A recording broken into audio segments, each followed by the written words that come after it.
আজ একদমই রান্না করতে ইচ্ছা করছে না, তাই একটু ফাঁকিবাজি রান্না। তা মাছের মাথাগুলো ভেজে নিলাম, একটু জিরে ফোড়ন দিয়ে দিয়েছি কড়াইতে সামান্য তেল দিয়ে। আজকে একদম হেলদি একটা রান্না করব, বেশি তেল মশলাও দেবো না। এবার একটু আদা বাটা দিয়ে দিলাম, তার উপরে কাঁচা লঙ্কা, টমেটো কুচি আর একটু ধনেপাতা কুচি দিয়ে মুগ ডালটা ভেজে নিলাম। মুগ ডালটা ভাজার পর এর সাথে যাবে পালং শাকের সবজি। পালং শাকের সাথে সিম, বেগুন, আলু, ফুলকপি সবজি যা যা ছিল সব দিয়ে দিয়েছি। এবার এই সবজিটাকে একটু লবণ হলুদ দিয়ে কষাবো। সবজিটা অলরেডি ভাজা ডাল দিয়ে মিক্স করে নিচ্ছি। এরপরেতে একটু লবণ দেব, একটু হলুদ দেব, লবণ হলুদ দিলাম। লবণ হলুদ দেওয়ার পরে এটাকে একটু কষাবো। আর এরপর পেঁয়াজ কুচি আর সামান্য রসুন কুচিও দিয়ে দিলাম।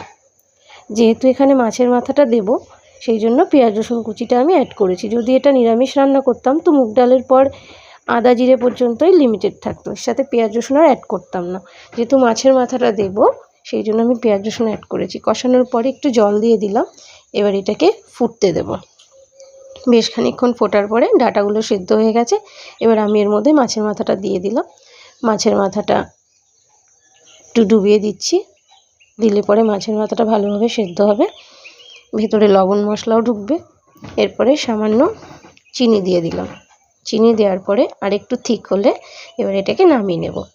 আমার সিম্পল রান্না রেডি।